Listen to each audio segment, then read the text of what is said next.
दौर्मनस्य सही दुख में बुरी तरह छाए, भाई न सन्मुख दुख और छला भी न जाए। सूझे न सम्यक कुछ भी, करें अविद्या ही राज, बीतेगा दुख का चक्र, रहें सब वर्ज्यों से बाज।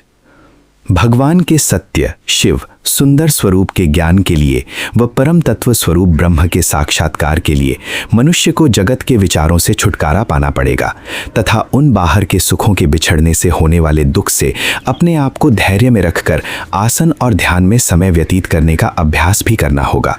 इस पद में दुख से छुटकारा पाने के लिए दुख में टिकने के मार्ग पर प्रकाश डाला गया है तथा दुख को देखते देखते ध्यान में अंत करने की प्रेरणा दी गई है। इस पद में तो दुख दर्शन में मन को स्थिर रखने वाले के मार्ग में जो अड़चनें आती हैं उनको दिखाकर उनमें धैर्य बनाए रखने की प्रेरणा दी गई है तथा उन अड़चनों से हार मानकर फिर पहले के मिथ्या जीवन में न पढ़ने पर जोर दिया गया है। वैसे ही इस दुख का अंत पाने के लिए बोध जगाने पर भी बल दिया गया है। ये बात सही है कि जब मनुष्य आदतों के मिथ्या सुख को त्यागने पर दुख का अनुभव करता है तो मन उसको अर्थात दुख को बुरा सा प्रतीत या महसूस करता है। इसे ही दौर्मनस्य शब्द से यहाँ कहा गया है। दुख में मन बुरा बुरा सा अपने में महसूस करता है, चेहरा भी बुरा सा बना हुआ अपने आप को दिखता है और सामने पड़ा हुआ दुख भी तो मनुष्य को अच्छा भी नहीं लगता है। इसलिए उस दुख में दृष्टि जमाकर परिश्रम से उसमें टिकना या टिके रहना भी कठिन प्रतीत होता है। जैसे पहले बचपन से खाने पीने, बातचीत, हंसी मजाक का सहारा लेकर दुख भुलाया जाता था, वैसे अब साधन करने वाला मनुष्य इस दुख को छल भी नहीं सकता, परंतु इन्हीं मिथ्या व अनर्थकारी सुखों को त्यागने के दुख में केवल धैर्य रखकर स्थिरता का अभ्यास बढ़ाने के लिए समय को व्यतीत करना पड़ता है। तभी साधन है। जब तक दुख बना हुआ है तब तक मन तो दुख ने ही जकड़ रखा है, इसलिए कुछ ज्ञान भी सुनाई नहीं देता। इसलिए बिना ज्ञान के अविद्या की सी दशा होती है। यही अविद्या का ही राज्य है। परंतु साधक मनुष्य को तो धैर्य से वैसी अवस्था में दुख को देखते देखते तथा बुद्धि और स्मृति को समय व्यतीत करने का अभ्यास बनाए रखना चाहिए। एक दिन ये दुख देखते देखते ही टलेगा और सब इसका राग, द्वेष आदि परिवार भी समाप्त होगा। सब वर्जन करने योग्य दुख से बचने के लिए मिथ्या मन के योग अर्थात मिथ्या सुख को पाने के इरादे तथा मन में उसी सुख की मिथ्या कामना आदि के योग का त्याग करता रहे।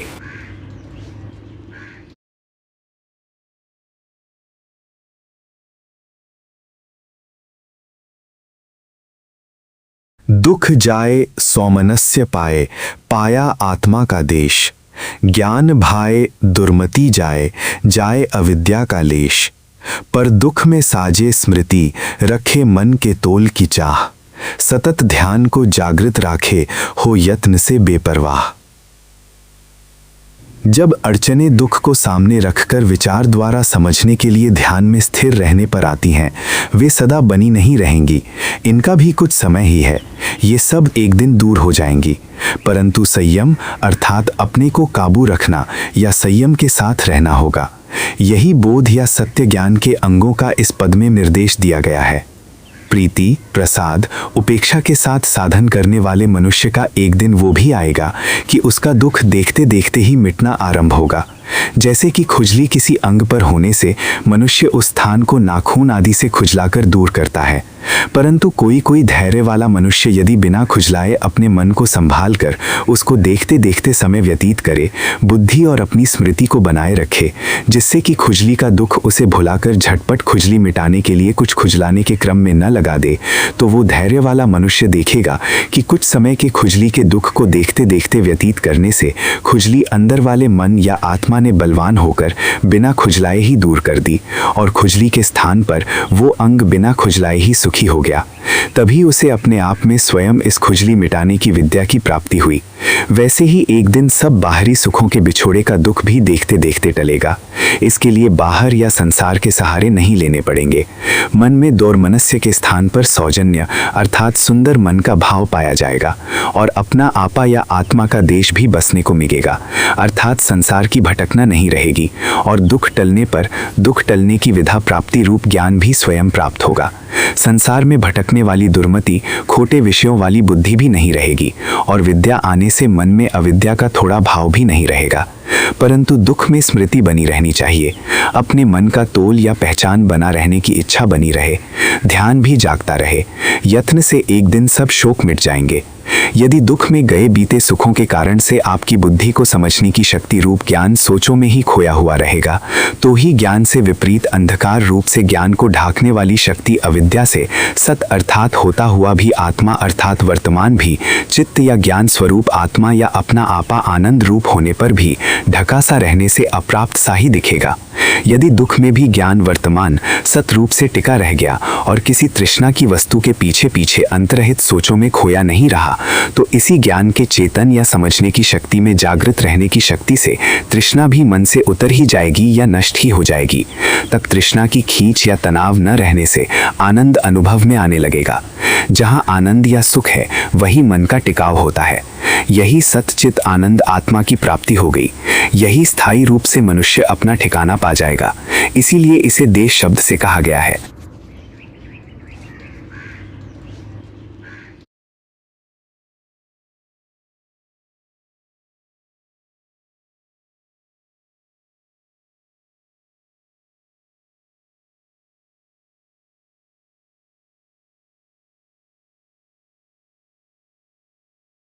सुख पाछे लागे को बाहर दुख कबहू सही आए, कहाँ तक इसको छलेगा कोई निजपन ये भी दिखलाए।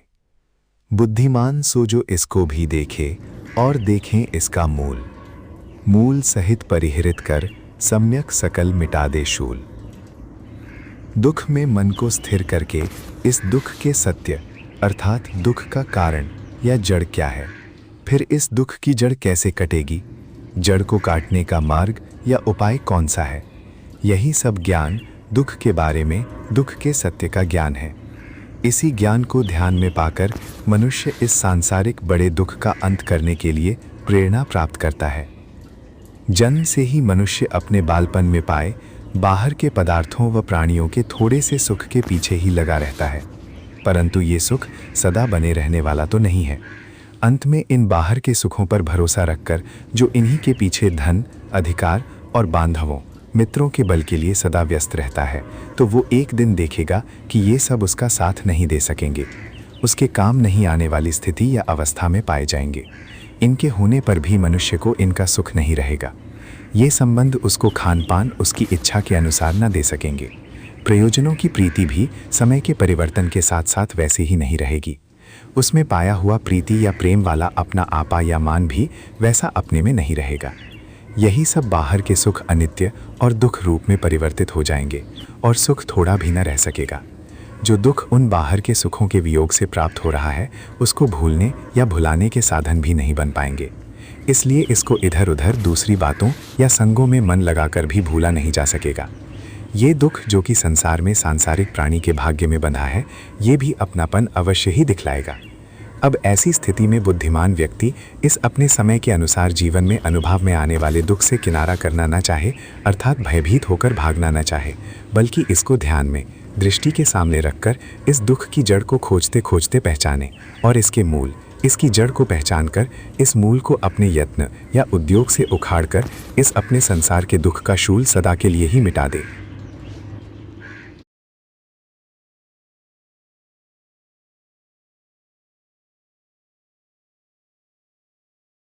मान्य सत्य है दुख ही जग में, सुख की झूठी आश।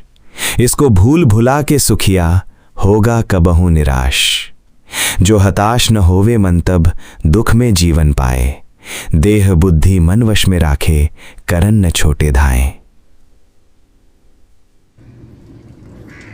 हमारे पूर्वज ऋषियों ने जिस प्रकार इस दुख दर्शन की सरणी अर्थात मार्ग द्वारा चलकर अपने दुखों को समाप्त किया, वैसे ही प्रत्येक उद्योगी साधक को यह करना चाहिए। यह अटल सिद्धांत और सनातन मार्ग है।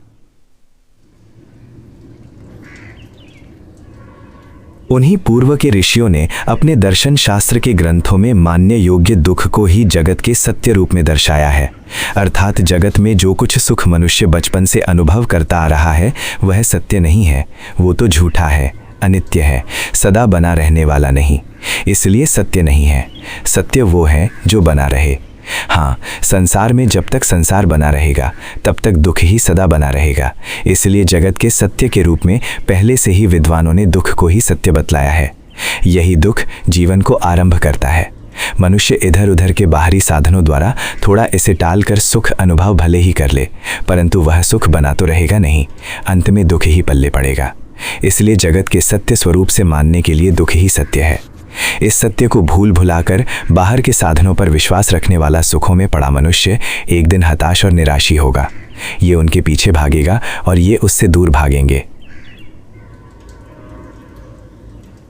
जो कोई ऐसी बीते सुखों की भी अवस्था में अपने मन के साधन और समझने की शक्ति रूप बुद्धि को भी ना खोए, वो हताश नहीं होगा। वो वैसे दुख में भी सदा गए बीते सुखों की ही याद करता हुआ, उनके मोह में पड़ा शोक करता हुआ ही समय व्यतीत न करके पूर्व महापुरुषों के समान दुख में भी जीवन धारण करना सीखेगा और जीवन पाएगा। जीवन पाने का अर्थ है कि देह मन बुद्धि को सुखों के पीछे न भागने देकर इंद्रियों को भी चलायमान्य होने देना। इन सब को वश में रखकर बाहर सबके साथ सही बर्ताव करेगा और अपने आप को खाने पीने सोने जागने आदि में संयम रखेगा। तब उसे दुख में भी जीना आ जाएगा, जिससे कि वो जगत की सत्यों के साथ साथ अपनी आत्मा के सत्य को पहचान कर स्थायी शांति पाएगा। यही मनुष्य जीवन का अंतिम उद्देश्य है, यही साधना चाहिए।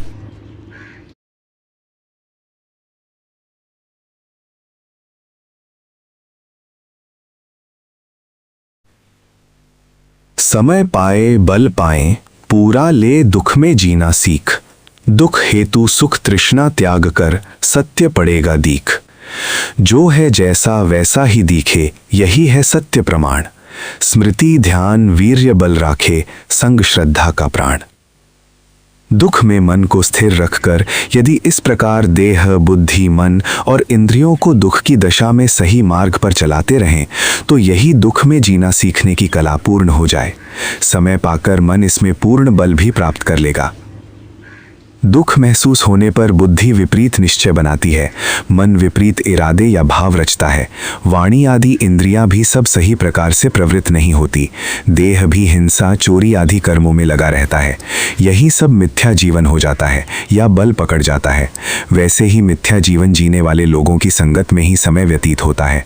ये सब दुख ही एक ऐसा सत्य है जो कि मनुष्य को डराकर सुख के लिए सब प्रकार के मिथ्या व्यवहार वाले जीवन में ही ले जाकर पटक देता है। यदि इन्हीं सब बुद्धि मन इंद्रिय और देह आदि से बाहर सब में सही प्रकार से दिन मास वर्ष व्यतीत करने आ गए तो यही सही जीवन हो जाएगा। मनुष्य को जैसे बाहर सही जीवन के लिए बुद्धि की भी आवश्यकता है, वैसे ही मन इंद्रिय और देह की भी। इन्हीं सब के सहारे सब में रहा या बसा जाता है। यदि ये सब अपने स्वार्थ या केवल सुख के कारण से काम करने वाले होंगे तो ये सब सभी प्रकार के मिथ्या निश्चय और विश्वासों में खोए रहेंगे और विपरीत ही जीवन जिएंगे। सब मिथ्या ही कर्म करेंगे या करवाएंगे। परंतु यदि इन सबको सही चलाते हुए अथवा ठीक प्रकार प्रेरित करते हुए सुख की तृष्णा को जीतकर कोई उद्योग से अपने को धारण करेगा, अर्थात खोटे मार्ग की ओर सरकने से अपने आप को बचाता रहेगा, तो उसे दुख के जड़ यही सुख की तृष्णा ही दिखेगी। ये समझ में पड़ जाना भी एक सत्य का ज्ञान ही है। वैसे ही अंत में मुक्ति पर्यंत सब आत्मा परमात्मा के सत्य भी दिखाई पड़ जाएंगे। अपने समय पर उद्योग या यत्न करने या बनाए रखने वाले व्यक्ति को प्रकट रूप से जानने में आएंगे। सत्य ज्ञान शब्द का अर्थ है कि जो वस्तु जैसी है वैसी ही दिखे। ये नहीं कि है सीपी परंतु दिखे चांदी, ये तो मिथ्या ज्ञान है। ऐसे ही जगत और विषयों के सब सुख हैं तो दुख रूप, परंतु यदि सुख रूप ही इनको बुद्धि निश्चय करे तो ये सत्य नहीं मिथ्या ज्ञान ही है। जब ये दुख की जड़ होने से दुख रूप ही दिखे तभी ये सत्य प्रमाण है, अर्थात विश्वास करने के योग्य है। परंतु सांसारिक जीव को उल्टा ही दिखता है। ध्यान द्वारा ही महादुख के कारण रूप से ये सब सुख दुख रूप दिखेंगे। इसके लिए स्मृति ध्यान वीर्य को अवश्य रखना चाहिए और साथ साथ श्रद्धा को भी रखना होगा, क्योंकि इसके बिना कोई भी साधन नहीं बनेगा। भाव ये है कि मनुष्य जगत में दूसरों के संग से या वस्तुओं के संग से जो सुख पाता है वह एक दिन सब पूरा न हो पाने पर उसे दुख अवश्य होगा, क्योंकि सब सुख संसार में जीवन की बहती हुई नदी की धारा में समान रूप से कभी भी प्राप्त नहीं किए जा सकते। समय बदलता रहता है। रोग दुर्बलता वृद्धावस्था आदि के कारण से सुख लेने की योग्यता तक भी नहीं रहती। दुख में बुद्धि और मन विचलित भी होंगे। बुद्धि और मन विचलित होने पर मनुष्य अपना भला बुरा कुछ भी नहीं सोच सकता। इसलिए मनुष्य का साधारण परंतु मूल्यवान धन विवेक शक्ति रूप बुद्धि होती है और विचार के धन की रक्षा करना ही सर्वोत्तम कर्तव्य है। इसके लिए उसे साधारण दुखों के आ पड़ने पर भी थोड़ा थोड़ा दुख को बनाए रखकर अपने मन को धैर्य में बनाए रखने का अभ्यास करना चाहिए। झटपट यदि कोई इच्छा हुई तो उसे पूरा करने से सुख तो थोड़ा अवश्य होगा, परंतु थोड़ा इच्छा को रोके रखने से जो दुख होता है उसमें अधीर न होकर धैर्य को बनाए रखने का अभ्यास करने से मनुष्य का ज्ञान या निश्चय करने की शक्ति या विवेक शक्ति नहीं खोएगी। यदि झटपट जब कोई सुख की इच्छा हुई और उसे पूर्ण कर दिया गया तो यही मन इतना दुर्बल हो जाएगा कि जब कोई इच्छा थोड़ी देर भी अधूरी रहे तो ये क्रोध, द्वेष, संशय आदि का तूफान ला देगी। तब बुद्धि और विचार शक्ति खो जाएगी और मनुष्य ऐसे विपरीत कर्म करने पर उतारू हो सकता है जो इसके लिए भविष्य में रो रो कर भुगतने पड़े। परंतु बिना बोध व बुद्धि के बचाए कौन? बिना दुख में धैर्य रखने के अभ्यास से बुद्धि भी कैसे बनी रह सकेगी? इसलिए थोड़ा थोड़ा प्रत्येक इच्छा या फिर व्यर्थ की इच्छाओं को या इच्छा पूर्ति के सुख को रोके रखने का अभ्यास और उससे हुए दुख को बुद्धि और विचार रखकर सहन करने का अभ्यास करते रहने से मनुष्य की आत्मा बलवान होगी और एक दिन सारे जगत के त्याग के दुख को भी धैर्यपूर्वक सहन करने का बल प्राप्त कर लेगी, जिससे कि उस आत्मा में संपूर्ण जगत के त्याग का दुख भी मनुष्य को व्याकुल नहीं करेगा। तब दुख में बुद्धि बनी रहने से वह बुद्धि स्वयं विचार द्वारा इस सारे दुख का मूल या जड़, इस सुखों की तृष्णा को स्वयं ही पहचान जाएगी। तृष्णा की पूर्ति कभी भी सदा एक जैसी हो ही नहीं सकती, इसलिए सहन करने का दुख तो सबको देखना ही पड़ता है, परंतु जिस पुरुष ने इस दुख का सहन बुद्धि ज्ञान को बनाए रखकर किया है वह तो पूर्ण ज्ञानवान होगा। ज्ञान से तृष्णा के अधूरे रखने के दुख को सह लेगा। दूसरा पुरुष उन गए बीते सुखों की याद में खो जाएगा। यही अविद्या का पर्दा है। इससे आत्मा का अपना ज्ञान और सुख ढक जाने से मनुष्य को संसार में ही ज्ञान पाने के लिए आना पड़ेगा। जैसे अब भी जीवन काल में भी कोई मनुष्य अकेले में यदि कुछ अपने आप में समझता, बूझता या विचार करता हुआ न टिक सका तो पत्थर जैसे ज्ञान के बिना कहाँ तक अकेले में स्थिर रह सकेगा या समय व्यतीत कर सकेगा। वह तो फिर दूसरों की संगत में ही आकर कुछ समझ बूझ पाकर कुछ अपने आप को पाएगा, तभी सुखी होगा। यही संसार में होने की तृष्णा है। इसे ही भव की तृष्णा कहते हैं या संसार में होने की तदर्शना कहते हैं, क्योंकि आत्मा में या केवल अद्वैत में तो रमण होगा नहीं, अकेले में तो ज्ञान रूप आत्मा तो मिलेगा नहीं। जिसने दुखों में धैर्य रखकर अपने आप में टिकना सीखा है या उसका अभ्यास किया है वह दुख के ज्ञान से ही अकेले में भी बना रहेगा। दुख को देखते देखते उसमें स्थिर बुद्धि रखने पर उसको ना पूर्ण होने वाली तृष्णा ही उन सब दुखों की जड़ दिखेगी। तब वह उस तृष्णा के अधूरे रहने के दुख को भी ध्यान पूर्वक सहन कर लेगा। इस प्रकार सहन करते करते वह तृष्णा स्वयं ही चल बसेगी, क्योंकि मन का या चित्त का ये स्वभाव है कि वह सदा एक जैसा नहीं रहता, क्षण क्षण क्षण बदलता रहता है। दुख वाला मन भी बदलते बदलते धैर्यवान पुरुष में प्रथम निद्रा लाएगा, निद्रा रूप में बदलेगा। तब यदि निद्रा के सुख को भी त्याग कर मनुष्य उसके दुख में जागते रहकर धैर्य रख सका तो फिर निद्रा से उत्तम सुख वाली समाधि का सुख और सब जगत से मुक्ति का सुख मिलेगा। ये सुख सनातन अर्थात स्थायी है, क्योंकि केवल आत्मा में ही है। इसी प्रकार तृष्णा के सब दुखों का परिहार कर अर्थात उन्हें टाल देने पर परम पद की प्राप्ति होगी।